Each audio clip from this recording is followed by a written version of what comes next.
I always knew the answer to everything is raw action. The answer to everything has always been raw action. My dad had a tweet about this. He said that raw action solves all. And he used to say this. I'll give you an example. If you're a farmer and you need rain for your crop and there's no rain, you can sit there and say there's no rain, we're all going to starve. Or you can stand up and do a rain dance. Now, will your rain dance work? Perhaps not. Perhaps the rain won't come.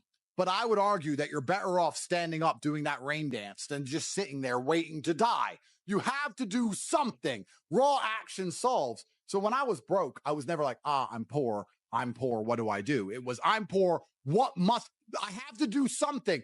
If I was broke, I'd go for a run. That's why I was such a great fighter.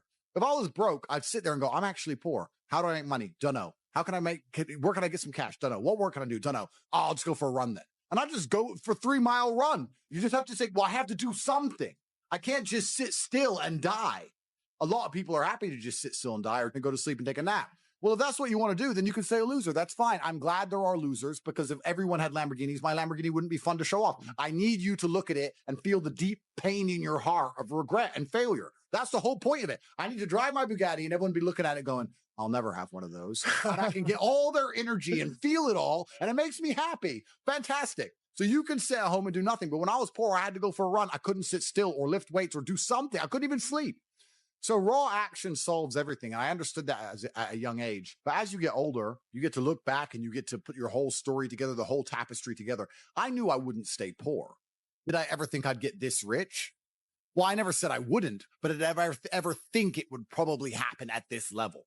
No, but it's amazing how the compounding interest of just endless raw action adds up. I've never had a lazy day. I've never skipped work, never missed an email, never had a day off, ever. You name if you were to go through the last 3 years of my life, you will see that there's never been a day where I wasn't doing what I was supposed to do.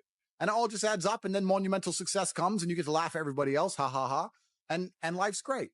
Well, I think that initially fighting is always the best thing you can ever do. Especially it's the best way to spend your 20s because you heal superhumanly. You heal like Wolverine. And I can't think of a better use of that superhuman healing ability besides fighting. And it's going to teach you everything you need to know about personal accountability and hard work and overcoming fear and dedication and discipline. There's so many lessons to be found inside of fighting. And plus, it's the most respected sport on the planet. And I think that you'll learn more about yourself and more about life and more about the realities of how the world works if you're a fighter. So I think that's what's so fantastic about it. All of my wisdom and all the things I say doesn't come from books. It comes from life experience. And a lot of my life experience is the brutal realities of violence. So people say, oh, Andrew's so smart, Andrew's so wise, Andrew knows so many things. I've learned all of that simply through fighting. And if you're a warrior in life, the arena may change, but the battle never ends. Yeah. It's just never ending. And you have to get used to fighting. You have to get used to being under pressure and under stress all the time and being the kind of person who can perform and smile anyway. And I'm glad I spent my 20s training because I can't think of something else. I find it amazing that like I speak to people my age and I say, in my 20s, I spent maybe, I don't know, let's say 3 hours a day. What's a decade of 3 hours a day? Let's say 10,000 hours. I spent 10,000 hours in the gym training. You're the same age as me. What did you do with those 10,000 hours? And they can't even tell me what they did. What did you do? Watch TV, go out, go pub, sit around, sleep, nap, chase women. What did you actually do? We had the same amount of waking hours and the same amount of minutes. I know where 10,000 hours of my minutes went, and that's why I'm the champ. That's why I have 4 title belts above my bed. That's how I spent my 10,000 hours. Tell me what you did with your 10,000 hours, which is equal to, comparable to, or superior than how I spent my time. And they can't even name what they did with any of their time. They're like, don't know. Yeah. So if you're 16, you need to be using every single waking minute towards things you're going to remember. You're going to remember training. You're going to remember working hard. You're going to remember trying to make money. You're spending your life and wasting your time doing things you're not even going to be able to recollect in a few years. You're going to wonder why you fall behind the people who don't waste time. Time is the ultimate currency. Time is money. Time is also strength and power and networks, connection. Time is everything. You convert it. It's like malleable. Time is like Play-Doh. Yeah. You can turn it into anything. You can turn it into muscles if you go to the gym. Turn it into fighting prowess if you go to the fight gym. But people have all this time and they just mush around with it. And then they're like, I don't know why. Oh, I'm failing. I wish I was successful. When you're living that type of life and you end up searching for meaning, you end up down the path of hedonism because the meaning is I want to have as much fun as possible. But fun in and of itself, I was talking to another girl and I was saying to her that fun, she was saying to me, you know what, Andrew, all you do is work.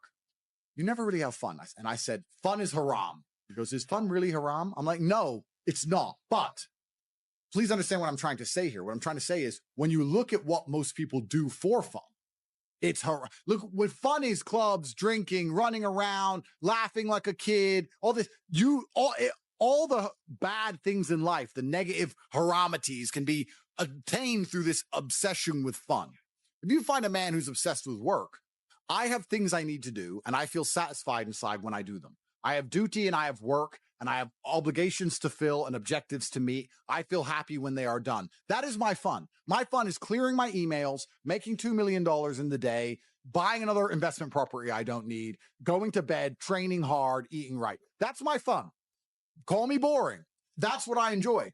When you were talking about that lifestyle and what you end up searching for in that hedonism, you just end up searching for excesses, right? To have more fun, you want to get more drunk, go to more clubs, and it's just a black hole. It never ends, and you end up destroying yourself. Yep. We need discipline. We need purpose. We need to have parameters set for us. And truthfully, as a person, you're happier that way. That's why I quit drinking. People think I quit drinking because I reverted to Islam. That's not why. I actually quit drinking 2 months before that. I was extremely effective on alcohol.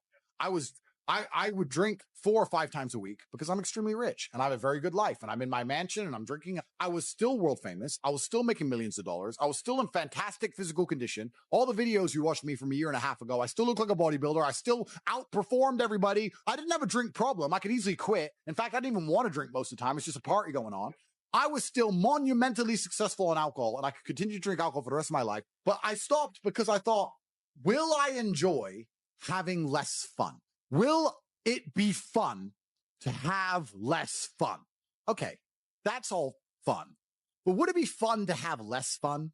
And I said, maybe instead of spending all of our money doing this stuff, we should spend all of our money getting very regimented. We should have loads of members of staff and we should be up at exactly 7:46 and we should have a coffee ready and hot at 7:47. And at 8:01, we should go into the gym and we should finish at 8:27 and we should have all of it. We should have everything regimented and we should produce more content than ever before and become richer than ever before, but just remove the fun and have fun in not having fun and just being monumentally competent and effective. Okay, well, I'll try it. Let me try for 6 months to give up all fun and just be boring. And then I learned some very interesting things during that time. Firstly, I learned that the whole idea of drinking for being social is now gone. I think we're at the age where if you were 21 and you didn't drink, you didn't have a life.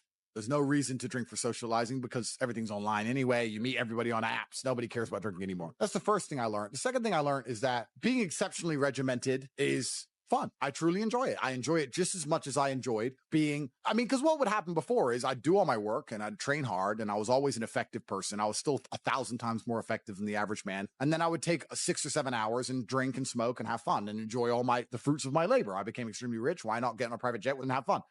But now instead of spending those 6 hours having fun, I spend those 6 hours continuing to work. And I enjoy it just as much. So now I'm sitting there going, well, I enjoy it just as much.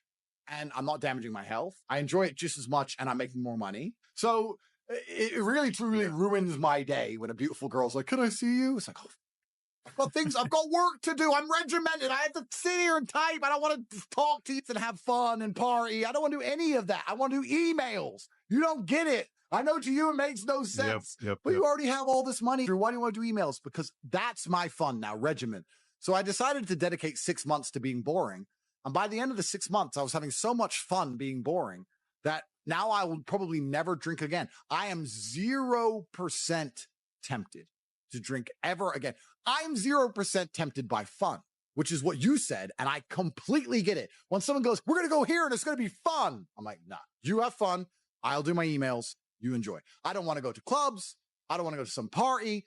I'm not interested in traveling. I'm not interested in seeing anything. I've seen it all anyway. I've been everywhere. Like, who cares? I'm above it all. I'm over it all. I want to run my empire and I want to spend time with people I love and I want to beat my brother at Uno and that's it.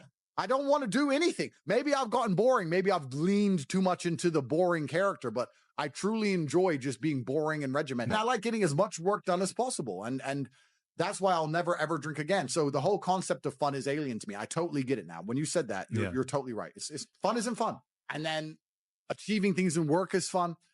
The only thing I guess I can say I do for fun is driving fast cars, but then I need to make $800,000 to buy a Ferrari. So it's still work involved, there's still work involved. But I really believe God's given me one of the best lives and I can't complain about anything bad that's happened. It's all been fantastic. I'm truly thankful for all.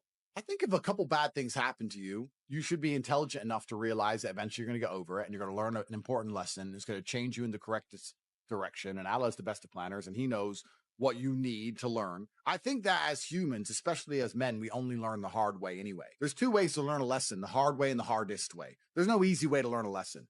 You have to learn the hard way. So God gives us lessons via difficulty. He thinks you need to learn this about yourself or this about other people. So I'm going to give you a difficult time so you can learn your lesson. Because if I told you, if I just said, hey, Andrew, this is how the world works, you go, yeah, yeah. But when I show you, when you feel it, my fight coach used to say, you have to feel it to believe it. That's why if he was teaching low kicks, he'd kick your leg off. Because you don't believe in the power of a low kick. You don't believe a low kick can be so devastating unless you've felt it. You have to feel it to believe it. So God will give you a difficult time so you learn your lessons. And the lessons are very important for you to be the person who you need to be in this life. He's the best of planners. And I'm thankful for all the lessons He's given me. He's bestowed knowledge upon me. How could I not be grateful to God for making me so intelligent and wise and the ability to look into things so deeply and come up to the right decision and basically predict the future perfectly? You have to have difficulty happening to you all the time. So when you sit and say, I want an easy life, what you're saying is you're a dummy and you want to be a dummy. You want to stay a dummy. I want an easy life and I don't want anything bad to happen to me because even though it will teach me lessons, I'm too big of I can't handle the emotional pain. I can't handle the stress. I don't want to be a dummy. I want to be smart. If I want to be smart, then hurt me. I just know that I become a more formidable, more competitive version of myself after every single bad thing that's ever happened to me. It's one less thing to fear. It's one less thing to be worried about. I've done it before. Because it's also very interesting because you talk about wisdom, you use the word wisdom, and I appreciate the compliment. I don't read books. I never read a book because I don't have time. All of the wisdom I have, all of this knowledge I speak, all of these things I say have been learned through basically difficulty of life, through professional fighting and being poor and all bad things happening to me and struggle. All of my lessons have been bad things, bad events, bad scenarios, bad situations, pain, suffering, anger, resentment. All of these horrible emotions are how I've learned everything. So I thank God for giving them to me. And anyone who wants an easy life wants to stay a dummy. What do you learn if you just get money, you buy a crypto coin, it blows up, you get some money, you go to some restaurants? What do you learn about anything? You don't. Completely. And then the thing that's so interesting is that the people who are choosing the safe option is actually choosing the most risky option. So you're not taking a safe option. You're taking a coward's way out, and it leads to exactly where a coward's way should lead. Cowards, in the end, do not get to enjoy the shade of the olive tree, because unless you fought in the arena, unless you've been a gladiator, you never get the peace of mind and peace of heart, which is afforded from bravery. So if you choose the safe choices in life, thinking, oh, I'm going to take the safe route, you don't end up anywhere safe. The safe option doesn't work anymore. You need to take risks. You need to try and start your own business. You need to go all in on things. You need to go wild. You need to be a man who's not afraid to stand up and think, fuck it, it's all on my back and I'm going to find a way to pull this off. Because any other way, any other option in the world today only leads to a bad scenario. Yeah. The safest thing you can do are the riskiest things. That's the now scenario we're in. Every single gamble I've taken, which was seen as risky, all paid off for me because I dedicated myself completely. So how do you find happiness? Happiness is in struggle. The struggle and the size of the struggle you're facing, along with how important it is and how important you feel it is deep in your heart, is directly correlated to how successful and how happy you're going to feel all of the time. Struggle is extremely important for a man, and you should be looking to inject struggle into your life permanently. We talked about this in the past emergency meeting, because if you're injecting struggle and that struggle solving those problems lead to a positive place, once you become addicted to it, you're going to become a machine of monumental achievement.